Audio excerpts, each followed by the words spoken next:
Welcome back to On the Aaron. So my aunt bought a 2024 Mazda CX-50 last year to replace her very high mileage 2006 Toyota Sienna. And now we're in the year 2025 and this is a 2024. So I thought 1 year, 17, almost nearly 18,000 miles later, let's talk about the Mazda CX-50. So my aunt bought this brand new and she named it Clifford. Even bought this for it. And so when there are little kids in the car, they can read or look at the pictures. And I have my uncle who's driving here.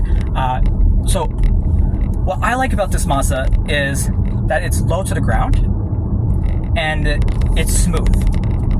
And like it's very comfortable. I would definitely take this on a long road trip, which you just did today. Actually, you just got back from Colorado, and we're in Minnesota. So I just want to ask you, what are some of the likes that what have you noticed with this car over the last year and a half that you've had this? One of the things I like, the adaptive cruise control. Good feature. Because I can set it, and then if you're not on the highway and you're going through little towns, car in front of you slows down, you slow down. You don't even have to pay attention. Yeah, it's a good feature. Yep. One of the other things I like all the glass on the top. Lets a lot of light in. How's the visibility in it? I think it's great. Yeah, visibility's good. So after 18,000 miles, and I know you love this car, yep. Is there anything you don't like about this car?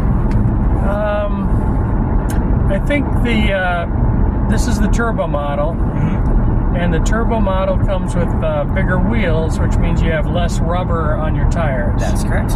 And that, even though it looks cool, I think it makes for a little rougher ride.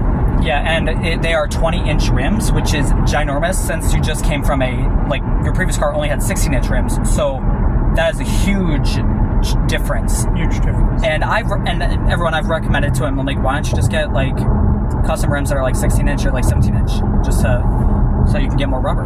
Yeah. I mean, you still could, but we could if we want to. If it bugs me enough, that's an option.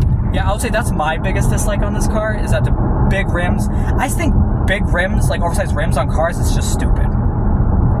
It's you don't have any rubber. I've seen a sedan with 30-inch rims. I'm like, no, that's stupid. Anyway, it's a styling decision. It's not a performance decision. Yeah, you just gotta be willing to pay more for tires. And more often. This is the first time you've had a car that has leather. Leather, yep. So what was that change like for you at first, and how have you adapted to it? I mean, it's just seats. I don't really adapt to it at all. It's also your first car with heated seats. That's a nice feature too. So this is the base model of the turbo lineup, which gives you standard leather seats, heated front seats, a panoramic moonroof, as you see. But after 2024, they discontinued the base model for the turbo. Yep. So now I can't remember the names. It was premium. They have honestly too many trims. But if this came in a hybrid in 24, because for 25 they did a hybrid along with matching with the RAV4. Would you have gotten the hybrid if it was available last year? I don't know. Hybrids, I'm not. I don't know. I know that I wouldn't want a full electric because I want to be able to put gas in it if I run out, which you can't do with full electric. And it's not enough infrastructure for charging. If you run out, even if you've got infrastructure, you're done. Yeah. Nobody's going to come and sell you a gallon of electricity. I love that. Sell you a gallon of electricity. But I'm warming up to hybrids. The difficulty I still have is just the economics of it, where they cost more, which you understand. Yeah. But do they give you that much better gas mileage? Do you make up the difference in using less gas in the long run? Yeah, and I would say with and that's a whole other discussion about hybrids and like economics. Like there are hybrids where it's like you'll get over 50 miles a gallon. Some. Like there's some hybrids that do that, and I'm like, I would say that's worth it. It's worth the money for it. Well, how much did the hybrid option cost? I'm not sure. I'll have to look at that. Well, that's what you got to check. Yeah, and I will. But I've heard reviewers say that they did not like the hybrid because it was sluggish and it felt like a Toyota. Because they did team up with Toyota to put a hybrid in it, and they said it did not feel like a Mazda Zoom. It felt like a Mazda.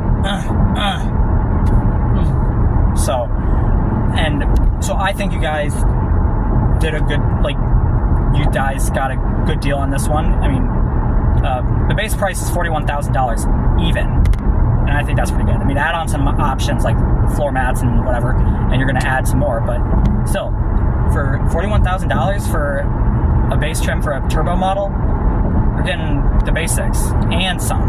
Yep, and we got the turbo. We would have gotten the standard model, but we got the turbo so that we could pull 3,500 pounds. Yep, and I think which we like to do. We like to go camping with a little camper. Yeah, and that camper's been all over the country in the last, like, that thing's 40 years old now, right? It's an old camper. Anybody wants to buy it? I would totally buy it if I had room or a car. I like that camper. There's a lot of memories in that thing. But yeah, that's what our thoughts on the 2024 Mazda CX-50 after 17,951 miles. So, thank you so much for watching. Don't forget to like, comment, subscribe, and I'll see you in the next video.